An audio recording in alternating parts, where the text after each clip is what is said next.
आज होती दिवाळी, सर्वांना हॅप्पी दिवाळी. आणि आमची सुरुवात झाली होती सशाच्या अंघोळीपासून. आम्ही पण अंघोळ-बिंघोळ केली होती, पण अगोदर नंतर मग सशाची अंघोळ-बिंघोळ केली, देवपूजा वगैरे केली. त्याला पण आज त्याचा पहिला प्रवास होता आमच्या सशाचा. आणि ससा नाही म्हणू शकत, त्याचं नाव गब्बू आहे, आम्ही गब्बू नाव ठेवलं. त्याच्यानंतर आज यांचा पण बड्डे होता. यांचं मस्त असं औक्षण वगैरे केलं. अशूचा बड्डे होता, अशूची रतनची ॲनिव्हर्सरी होती. मग यांचं झाल्यानंतर मी मस्त त्यांच्या पाय वगैरे पडत होते. पाय तर कधी पडूच देत नाही. मग काय मी यांची वाट पाहत होती. हे गेले होते स्वप्नेला सोनूला आणायला. सर्वच काही झालं होतं, पण खायचं काही. इथं मग स्वप्नेची परत बाहेर येऊन वाट पाहत होते. सशाला मस्त असं पॉलिथिनमध्ये बसवलं आणि एकदम निवांत सशाचा आमचा पहिला प्रवास चालू झाला होता. त्याच्यानंतर इथं स्वप्ने रस्ता विसरले होते. मग काय यांना ताण लागली होती, स्प्राईट वगैरे पेले ससा ना. आम्ही तर निवांतच बसलो बाबा. रतन भाई आम्हाला घ्यायला आलो. आम्ही आलो इथं बिल्डिंगवरती. आम्ही चाललो होतो.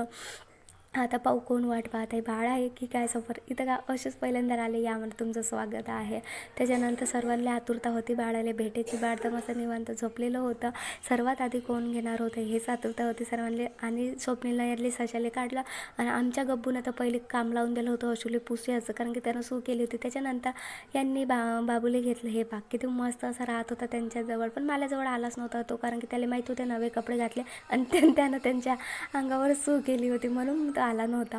त्याच्यानंतर मग सर्व काही झालं. मग इथं मी हे केलं, अशोनूनं पोळ्या वगैरे बनवल्या, मी शेकल्या. त्याच्यानंतर अशोनं त्यांना मदत करू लागली. मी इथं भाज्याचं वगैरे भिजवलं. संध्याकाळचा स्वयंपाक होता. बड्डे बॉय इथं बड्डेची संध्याकाळची तयारी करत होते. रतन पण ॲनिव्हर्सरीची तयारी करत होते. इथं कढी बनवायची होती, तर मग हे बोलले की मी ते असं करून देतो, दही वगैरे घोटून देतो. बाळ बोलला तुम्ही निवांत कामं करा, मी निवांत झोपते. तर काही व्हिडिओ दुसऱ्या